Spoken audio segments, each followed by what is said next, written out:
the evidence relied on by the prosecution was marred with inconclusive and inconsistent discrepancies, which cannot mount to safe and secure conviction.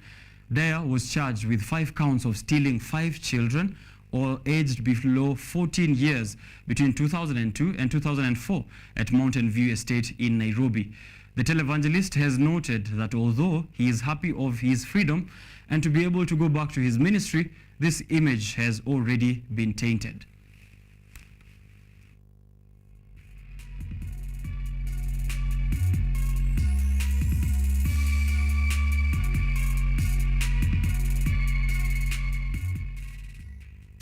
We are still in the courts where Kitui East Member of Parliament Nimrod Mbai has denied allegations of assaulting a Kenya Power and Lighting Company personnel at his home in Kitengela, Kajiado County. Mbai, who appeared yesterday before the Ethics and Anti-Corruption Commission, said that as a pastor, he cannot engage in such an act, adding that the clip that was making rounds on social media showing him engaged in the act has been tampered with. The MP is being accused of assaulting a KPLC worker who allegedly tried to disconnect power that was connected to his home illegally.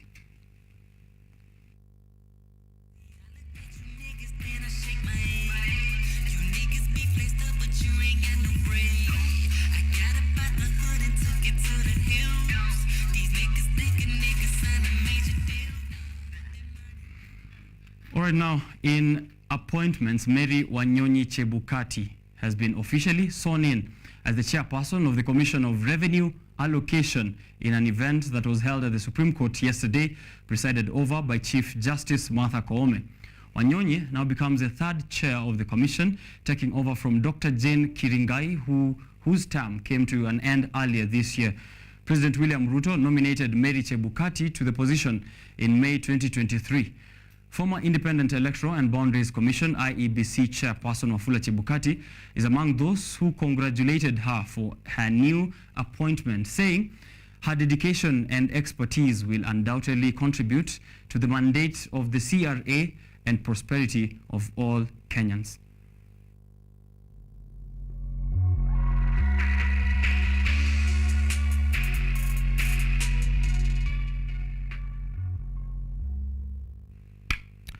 Let's talk a bit of trade in Kirinyaga County, where the government has launched a rehabilitation program for all markets to ease accessibility and create a conducive environment for traders. The program involves improving market infrastructure within the county, which is caused during the rainy seasons. The traders have lauded the initiative, saying it will help attract more people to the markets, as accessibility of markets is key to agriculture production.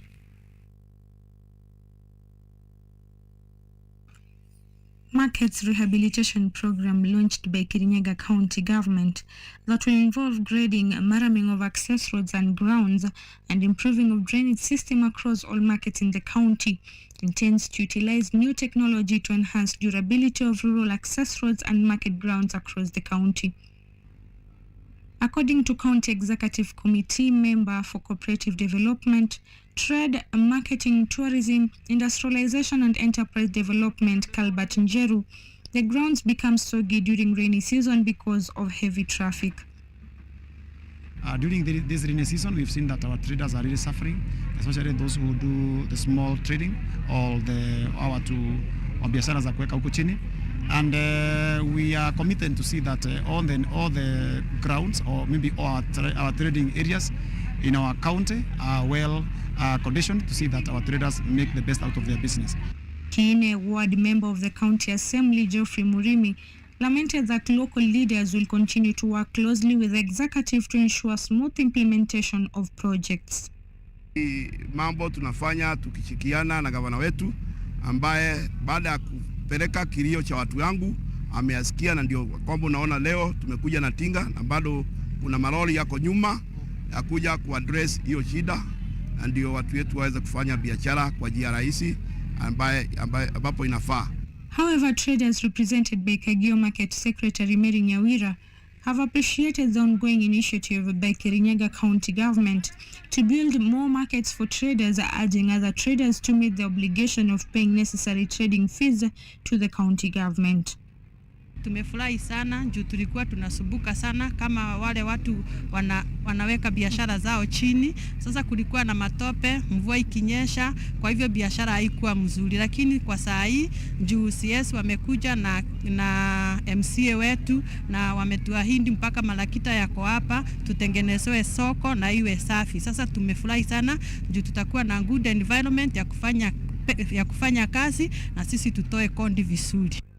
Wanguru Market Chairman Charles Maina terms the rehabilitation of the market as one way of attracting more farmers and traders to come to the facility. Salma Swaleh, KUTV. Let's see what's happening over at the Lake region. The government of Kenya has highlighted that it will ensure safety of fishermen who are being harassed by the Uganda border police in Budalangi and Funyula constituencies or constituency areas of Busia County. Inspector General of the Kenya Coast Guard, Bruno Shioso, has said that the government has a responsibility to ensure that the Kenyan fishermen in Lake Victoria are protected from violence against Uganda security officers when they are fishing in the lakes. The Lake Victoria conflict between Uganda and Kenya has been conflictuous for a while now. This is following the incidents of two fishermen who died in the hands of Ugandan officials, with the government of Kenya now being mandated to take action and protect Lake Victoria fishermen against Uganda security officials.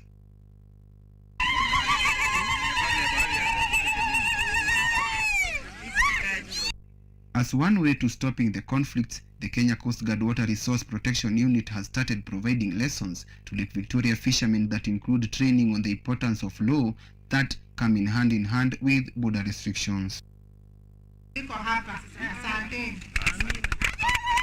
Inspector General of the Kenya Coast Guard in the country, Bruno Shioso, sees strategies to protect Kenya fishermen in the Lake Victoria against Uganda Army officers are in place to ensure the safety of those fishermen in the lake. Tumeona pesa nyingi zilienda coast, hazikuja kusaidia these other areas. Kwa hivyo tungependa hizo pesa ziletwe pia these other areas ambazo hazijafaidika. Sisi ni wavuvi, huwezi kutuambia mambo ya kuanza kuvuka huko. Sisi tunataka tufuge samaki, sisi tunataka tuzalishe samaki, sisi tunataka kuvua samaki. Additionally, Budalangi MP Raphael Wanjala added that the government should support fishermen financially by providing them with fishing nets which are different from those used by fishermen in Uganda in a bid to solve the crisis. So it's an area that we have to come in so strong as Kenya Coast Guard, plus our other partners in security architecture. Kufanya kazi pamoja na wale stakeholders wako kwa ground. And that's why I came kuhimiza umuhimu ya kuchunga hii rasilimali iko kwa maji, kuchunga maji yenyewe ikuwe safi, no pollution, na kupenda mafunzo mengine mengi kulingana na vile wanaweza kufanya sustainable fishing. Bruno also highlighted that besides giving inspiration to the Kenyan fishermen, important laws should also be observed to protect the important resource. The most important thing ni kuhimiza watu wafuate sheria vile iko, na tunafanya kazi vizuri. Tutapata ofisi ya county commissioner na sub county commissioner wa hapa na ACC wa hapa na kamati zao za usalama zenye Coast Guard inakaa ndani. Hao nao wanaongea na wenzao kama tisa kule Uganda, and we have seen very good progress. Tumeona siku zote tumsikie shida za migigo kila wakati. The government of Kenya has guaranteed the fishermen in Lake Victoria will fish freely without being interrupted by Ugandan security officers. At least 3,800 farmers in Kirinyaga County have benefited from subsidized artificial insemination services, which seek to upgrade the county's cattle breeds to increase milk production. This is in turn expected to translate to more earnings for the farmers. The AI Service Support Project is a partnership between the county government and the Kenya Animal Genetic Resource Center, KAGRIC. The subsidized artificial insemination program is being undertaken through 4 community-based organizations targeting 60 dairy community interest groups. The service is offered by the Wezesha Kirinyaga Empowerment Program that aims at upgrading the county's cattle breeds to increase milk production. Speaking while visiting one of the community-based organizations, Kirinyaga County Executive Committee member for Agriculture, Livestock, Veterinary and Fisheries Dr. John Biashara said apart from the affordable artificial insemination, the county government is also supporting 66 dairy farmers groups across the county to produce quality feeds for improvement of their dairy cattle nutrition, which will in turn increase milk production. The initiative aims at giving dairy farmers new breeds that will increase milk production, enabling farmers to earn more money from the sale of milk.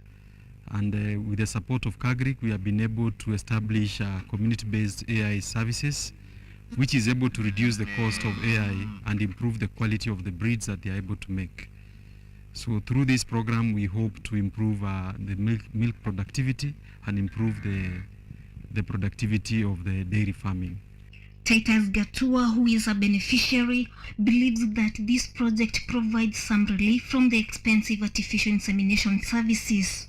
Gatua adds that improving the breeds will lead to more profits for farmers. In that farmers needed this very badly. The AI services around have been so expensive, beyond the reach of an ordinary farmer, and hence the need for a community-based organization to serve the farmers on the same. Maziwa itaongezeka kwa sababu tuko na mbegu iko affordable. Kila farmer anaweza kuafford, hata wenye sio wa urithi wata-afford juu mbegu yetu iko na rahisi. Kwa hivyo kila mtu ataweza kuafford na tuna hope maziwa itaongezeka na wakulima wapate faida kuliko bereni. The Artificial Insemination Services Support Project is a partnership between the county government and Kenya Animal Genetic Resource Center. The Dairy Improvement Program has seen groups receive animal feed mixer, single-phase motors, hay bowlers, motorized grass cutters and choppers. KUTV. Now, rights groups in Kenya are campaigning for refugees married to Kenyans to obtain citizenship. The Kenyan constitution allows foreign nationals who are married to Kenyans to register for citizenship after 7 years of marriage, but they must have residency status to apply, and this policy locks out refugees. Let's take a look. On a sunny afternoon in the Hagadera camp, one of the several camps in the Dadaab refugee complex, Fuzia Mohammed is busy at her shop. The Somali refugee and mother of 6 says she has been married to a Kenyan man for more than 10 years, but has yet to be granted citizenship. Lack of Kenyan documents, she says, has affected her life and business. I am running this business to support my children and family, but I can't expand it as I'd like because I can't travel to Garissa town or Nairobi to buy stock since I don't have a Kenyan ID. I'm forced to wait for goods that come to the camp, which is very expensive. I have relatives in Nairobi, including some of my children, but I can't even visit them without the ID. The Kenyan constitution gives foreign nationals married to Kenyans the right to apply for citizenship 7 years after marriage. However, a law passed by Parliament in 2011 adds an additional requirement that such individuals must have residency status in Kenya. This locks out refugees who do not have the same residency documents as other foreign nationals. It is pure discrimination. I am married to a Kenyan and therefore have the right to be given citizenship. But for over 10 years, I have been denied that right. Haki na Sheria is a human rights advocacy group based in Garissa. It has gone to court seeking orders to remove what it calls administrative barriers so that refugees married to Kenyans can apply for citizenship. Mariam Jamal is a program officer at Haki na Sheria. In most cases, these individuals are people who have lived here, they have loved here, they have children here. So what does it really mean for them in the long run if they cannot access citizenship, despite the fact that their entire families are based here? where else do they have to go? The Kenyan government has been pushing to better integrate refugees into society, although their path to citizenship remains in place. Kenya's Commissioner for Refugee Affairs, John Burugu, says a government policy allowing refugees to live outside the camps will ease their burdens. The socio-economic inclusion solves the issue of them wishing to be citizens. Because what is maybe disadvantaging them is because of what we are currently running, which is the encampment policy. Kenya hosts more than 700,000 refugees and asylum seekers representing 22 nationalities, according to the Department of Refugee Affairs. As the government moves to promote integration, refugees with Kenyan spouses like Muhammad are demanding what they say is their right to naturalization. Juma Majanga for VOA News, the Dadaab refugee camps, Kenya. Across the borders, Chad has consistently been ranked among the bottom 5 countries in the UN's Human Development Index with poor life expectancy, education, and living standards. In this report from Njamena Henry Wilkins speaks to residents who struggle to provide a decent future for their families and to experts about what can be done to kickstart development. Capital Njamena, Ola Suleiman sits by the side of the road breaking rocks to sell for use in construction. She says life for her and her family is grueling, but she sees no other way to make a living. It's very hard to live here with no money. My children cannot go to school to become well educated. We accept this situation as we don't have any other choice. Chad, along with its neighbours Niger and Central African Republic, consistently finds itself at the bottom of the United Nations Human Development Index. The HDI was created in 1990 as a measure of a country's prosperity. It takes into account factors such as life expectancy, education and per capita income. Suleiman is not alone. 6.5 million Chadians live below the poverty line, a number that rose by 38% between 2011 and 2019, according to the World Bank. Omar Bourid, a mother of 4, lost her home to floods that devastated parts of Chad a year ago and now lives on a public soccer pitch in Njamena. It's really hard to find a good job. People are suffering. All the people here are having a hard time. While for decades, non-profits and development banks have been pouring money into projects to stimulate growth in countries like Chad, many in Central Africa question why there appears to be little progress. One economist says rising population is a major factor. Chad has a birth rate of 6.5 children per woman, compared to less than 2.0 in many developed countries. Uncontrolled population growth is a recipe for entrenching poverty cycles and in fact creating more conflict in the future because the competition for resources becomes stronger and more acute the more people you have. In Central Africa, conflicts over resources are becoming more common, many experts say, which in turn leads to more development problems. A lot of those resources, the little resources they need to invest in their army and in their security forces. So there's a question of what comes first, right? So does the government need to invest more in education and then less in its own security? He added that the development efforts have been successful in African countries, such as Ivory Coast, as has localized development in this. Of course I feel sick, especially at night, and exhausted. The experts VOA spoke to agree that harnessing the political will and mobilizing entire countries to break these cycles added Zimbabwe to its list of nations with a low rate. The World Health Organization says Africa will have a shortfall of 5.3 million healthcare workers by outside the continent is not contained. The exodus drags on health objectives and increases workers. We need to give health workers decent working conditions to be able to use their skills to deliver services to the benefit of the population, and in so doing, retain them in our countries here in Africa. Zimbabwe is among the countries failing to retain healthcare workers. The WHO this year added Zimbabwe to its list of nations with low ratio of doctors, nurses, and midwives to patients. The health workers cite poor working conditions and a lack of medicine and modern equipment as reasons for leaving. Dr. Paul is leaving Zimbabwe for Canada. He wishes to be identified only as Dr. Paul for reasons of personal privacy. I'm leaving because I want to upgrade my life, I want to upgrade my career, I want to attain skills that I cannot attain in this country. And most importantly, I want to earn a life and a living that is favorable to my family. Zimbabwe health workers have gone on strike on several occasions, but not much has changed. The government says it is aware of the situation. It is trying to better equip hospitals